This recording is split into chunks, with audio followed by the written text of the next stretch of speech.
What's up, everybody? Dem Boys back at it. I think it's about time we get back to our 3-3-5 meta. So I'm going to give y'all a new play, and then I'm going to give you guys a 3-3-5 specific cross-man tutorial so you can bag crossers, drags, slants, anything like that coming across the field. So let's just get right into it. So we're going to go ahead and come out in the 4-6 alternate playbook. Reason being, we have access to this 3-4 bear, so we can go ahead and hit him with the disengage glitch blitz. Say that 10 times fast, and if you haven't watched the video, go watch that fast right after. But we also have 3-3-5, so we're going to have access to everything. We'll go ahead and put this up against a dagger concept.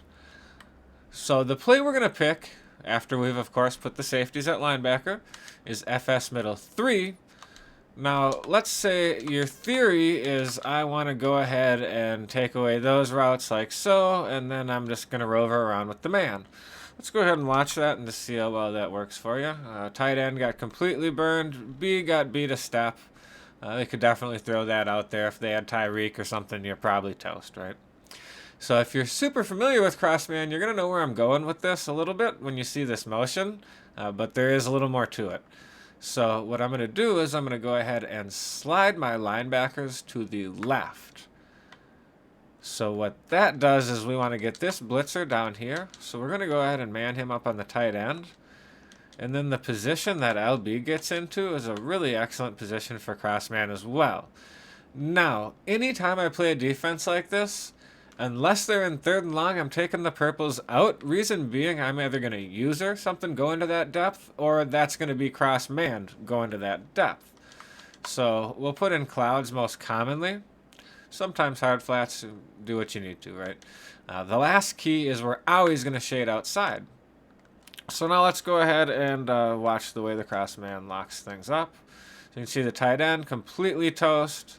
And you can see B, the guy's right on his back hip. He doesn't have that extra step worth of space, all right? Now, if you need to take away crossman from the other side of the field, you could just flip the play or come out with the play flipped. And then, of course, just go ahead and shift your linebackers to the right. If somebody has mismatch nightmare on, say, a tight end, what I'll do is I'll make sure I'm manning that tight end up with my blitzing safety, who is likely a corner, right? So in Mutt, for me, I've got Ward out there. So, okay, fine. I'll go ahead and lock up your mismatch guy with Ward. He can't get his mismatch lit up because he's not matched up on a linebacker. He's matched up on a safety. So the last thing I want to leave you with here is if you are playing against the run, say they're in an inside zone, so we're set up, we're not sure, but maybe a run we're thinking.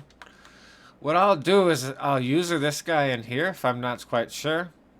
And it just really seems that guys shoot in and do a better job of stopping the run in this play than in most plays. In general, no matter how you set this front up. But you can see he couldn't even take the edge, and that's very common, right?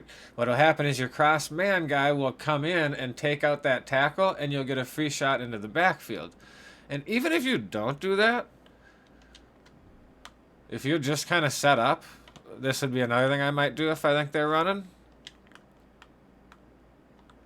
You know, it does seem to do a better job than most 3-3-5 plays, even just stock. Hustle 'cause there ain't no other option.